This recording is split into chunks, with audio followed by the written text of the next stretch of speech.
During the Second World War, India was a large and important part of the British Empire, and over 2 million Indian troops fought for the British Empire during the Second World War in Africa, Italy, and in the Far East.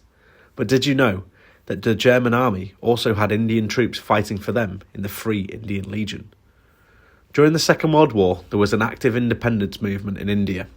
Men like Mahatma Gandhi headed the movement and wanted a peaceful approach to freeing India from British rule.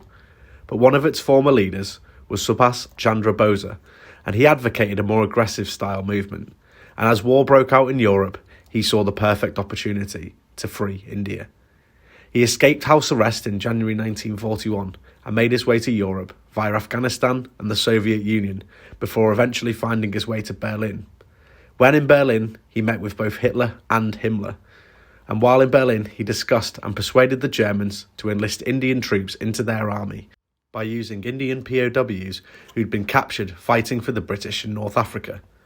His plan backfired slightly, however, as most Indian troops who were approached to join the Legion were loyal to the British and the British Empire, and they did not want to turn their back on their British comrades. But they did recruit a pretty large number of troops. Their motivation for joining the Axis was mainly due to anti-British sentiments and their hope to have a free India. And by mid-1942, around 2,000 men had joined the Free Indian Legion, and they were given the designation of the 950th Indian Regiment. It was a partially motorised, and later on in the war was designated as a Panzer Grenadier Regiment. The maximum size of the Indian Legion was around 4,500 men. The Legion was initially stationed in the Netherlands in 1943, before being moved to the south of Bordeaux and thus joining the defence of the Atlantic Wall. By the time Operation Overlord took place, the Legion was moved back to Germany. During their relocation, several skirmishes took place with the French resistance. And by August 1944, the Legion actually came under the control of the Waffen-SS. One company of the Indian Legion was transferred to Italy and took part in fighting against the British, Polish and Americans, as well as a large amount of Italian partisans.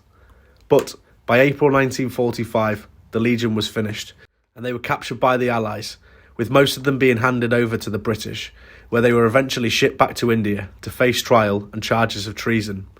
However, when they got back to India, the trial caused a massive uproar, and the charges were eventually dropped, and the Indians that fought for Germany were set free. Bose would not live to see a free India.